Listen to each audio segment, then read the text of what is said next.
All right, well, as I'm prepping this, this engine to go back in the car, I'm going to go ahead and take care of the clutch and flywheel while I have easy access to it. What I'm putting in is actually an LS7 clutch over here, and I'm using the Ram aluminum flywheel. This is an authorized upgrade within Spec Corvette to give you just a little bit beefier clutch than the LS6 version. And since we do some standing starts every now and then, having just a little more meat in that clutch, I think it's generally a good idea. I originally ran the standard LS6 clutch, and I had some issues. I don't know if they're really all the clutch's fault or not, but I can tell you that ever since installing an LS7 clutch, I've had zero issues with the clutch at all for several seasons. So I've been pretty happy with it. So the things to know are just that this LS7 clutch is actually quite a bit heavier than the LS6. So that's why you're allowed to pair it up with the aluminum flywheel.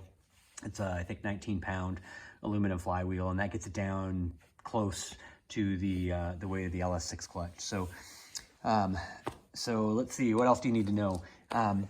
What part of the reason I'm doing this while the engine is still out of the car is because the LS7 clutch itself is actually a fair bit thicker than the LS6. So you can put this in with the engine still in the car. Obviously, you have to have the transmission and torque tube out so that you can access it.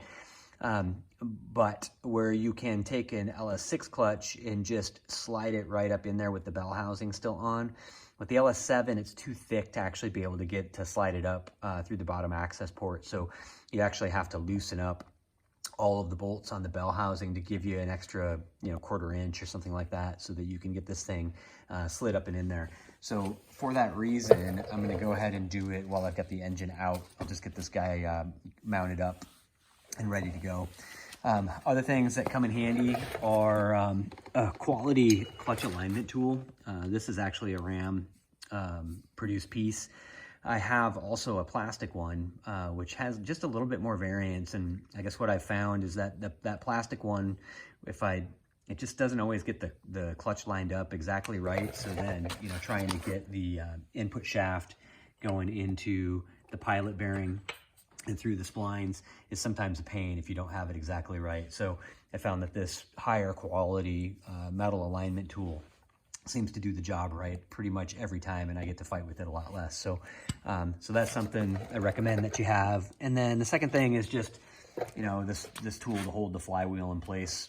When you torque down the bolts for the flywheel itself here, it's a fair amount of torque. I think 74 foot-pounds if I remember right. So it's a fair amount of torque, and without spark plugs in this engine, it's going to want to go ahead and rotate. Even with them, it'll probably want to rotate. So so having that little tool to hold it steady comes in handy.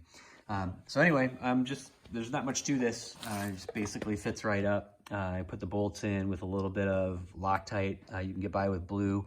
I often use red just because I really don't want those bolts backing out. But that's about it. Otherwise, it's a really simple install, especially with the engine out of the car. All right, well, I've got the clutch and flywheel assembly all torqued down, and there's just one last thing I wanted to note, because I had a hard time finding it, and that is that the bolts that actually hold the clutch mechanism to the flywheel itself here should be torqued down to 35 foot-pounds, and that is because this is an aluminum flywheel. I believe the spec is like 45 or 50 foot-pounds for a steel flywheel. So just note that this should be a little bit less.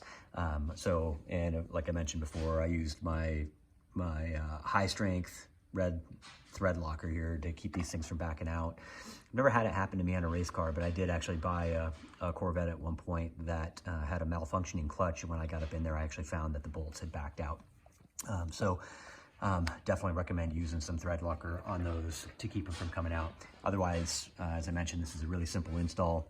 Just as long as you make sure that your alignment tool slides in and out easily, then you should be good to go once you get the torque tube assembly back in place.